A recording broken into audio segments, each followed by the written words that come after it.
बिस्मिल्लाहिर्रहमानिर्रहीम। अस्सलाम वालेकुम। उम्मीद है कि अल्लाह के फ़ज़ल और करम से आप दुनिया में जहाँ कहीं भी होंगे खुश होंगे। हम भी अल्हम्दुलिल्लाह ठीक हैं। नाजरीन, मेरा नाम अकमल चौधरी और आप देख रहे हैं Lahore to London YouTube channel. नाजरीन, हम लगाते हैं गपशप या कोई टॉपिक या कोई पॉइंट या कोई नई बात या कोई पुरानी पे डिस्कस कर लिया। जहाँ पे खुशी महसूस की वो भी आपके सामने, और जहाँ पे तकलीफ़ और चुभन महसूस की वो भी आपके सामने। ये खूबसूरत प्लेटफार्म। सबसे पहले हम बात करेंगे थोड़ी सी आज दिसंबर की। दिसंबर अल्हम्दुलिल्लाह बड़ा खूबसूरत और एंजॉय कर रहा हूँ। दिसंबर मेरा फेवरेट मंथ है। तो अगले दिन मुझे एक जो है ना वो कस्टमर मेरे साथ था, यंग था, ये ब्रिटिश है।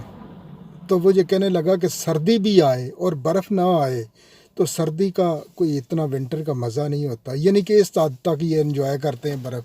हालांकि बर्फ़ जो है वो कई लोग ऐसा भी कहते हैं। बर्फ़ पे अगले दिन एक फ़ीमेल बूढ़ी औरत थी, वो कहने लगी जो बर्फ़ है ना, इसकी जो पिक्चर है ना सिर्फ क्रिसमस कार्ड के ऊपर अच्छी लगती है, बाकी तो ये जब भी ये ग्राउंड पे हो तो कभी भी अच्छी नहीं लगी ना, या फिर विंडे में बैठ के देखें तो फिर अच्छी लगती है। लेकिन इसमें काम करना पड़े तो वाकई अभी जब रात को सर्दी बहुत ज़्यादा पड़ती है तो सुबह में ब्लैक आइस, यानी कि रोड काला है उसके ऊपर पानी जम गया तो उसको ब्लैक आइस कहते हैं।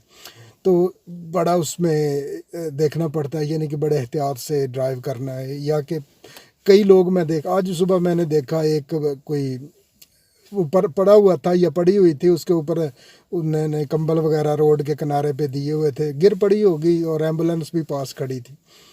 तो ये तो है दिसंबर अल्हम्दुलिल्लाह एंजॉय करो। बर्फ़ थोड़ी सी पड़ी है पिछले दिनों, लेकिन उससे भी इतनी फ्रोस्ट हुई है कि अभी तक वो जा नहीं रही। आज सुबह -7 देखा, फिर -8 भी देखा, और अभी पता नहीं कितना है, शायद -3 2-3 है अभी भी। तो इस तरह करके ये है दिसंबर। बड़ा खूबसूरत से एंजॉय कर रहा हूँ। कोई बात भी नहीं की दिसंबर में। आज मैंने सोचा कि सबसे पहले दिसंबर पे बात होगी व्लॉग में। दूसरा, मैं बचता हूँ लेकिन बच के जा नहीं सकता, इसलिए कि तकलीफ़ होती है, चुभन होती है, फिर आपके सामने रखता हूँ। अब जो हमारे मुल्क की हुकूमत है ना, वो कह रहे हैं मुल्क को बचा लिया। सही बात है, बचा लिया। और मैं समझता हूँ बचाया ऐसे लिया कि ये शायद इस तरह समझते हैं मुल्क को बचा लिया, जैसा कि इन्होंने वो 50 करोड़ से नीचे जो करप्शन है उसको बचा लिया। वो इसके प्राइम मिनिस्टर के 16 अरब के केस माफ़ हो गए, और दूसरे के भी, तीसरे के, सब के माफ़ हो गए। उस हिसाब से इन्होंने बचा लिया। मुल्क कह रहे थे कि 7 माह 8 माह पहले डूब रहा था, किस में वो जा रहा था, डिफ़ॉल्ट की तरफ। जब 22 अरब ख़जाने में थे उस वक्त डूब रहा था मुल्क। फ्यूल उस वक्त 149 पे था, अब 227 पे है या 236 पे है, मुख्तलिफ पेट्रोल और डीज़ल। अब ये सारे इनके वज़ीर जो है वो टेलीविज़न पे कह रहे मुल्क को बचा लिया हमने। बचाया कैसे? उस वक्त 40 रुपये प्याज था, आज 100 रुपया बचा लिया इन्होंने मुल्क को। वाकई यार, जितनी लंबी बात की जाए ना इस पे, वाकई इन्होंने मुल्क को बचा लिया इस तरह से।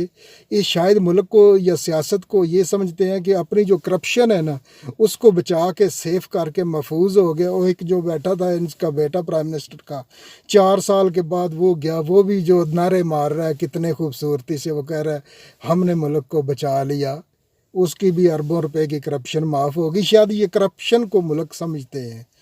तो अफसोस दर अफसोस, अल्लाह ताला आमिर नासर हो। दुआ कीजिएगा, बहुत बड़ी हर नमाज में बहुत कड़ा वक्त है पाकिस्तान पे, और अल्लाह ताला इन जो है ना ऐसे बंदों से महफूज फरमाए, क्योंकि लीडर नहीं है ये। लीडर तो लीड करता है ना, मैं इनको एक आम पीपल ही है ये भी। और जैसे ही आपने देखा होगा ये आएंगे मुल्क तबाह। अब NRO 2 ले लिया, फिर 10-12 साल बाद ऐसा ही होगा अगर कौम ना समझी तो, एक राइट बंदे को वोट ना दिया तो। अपना और अपने गिरदोनवा में ख्याल रखिएगा। ज़िंदगी खूबसूरत थी, चलो इंशाल्लाह मैं समझता हूँ कि बहार आने तक बहार आ जाए मेरे मुल्क में। तो अल्लाह सब का आमिर नासर हो। अल्लाह हाफिज़।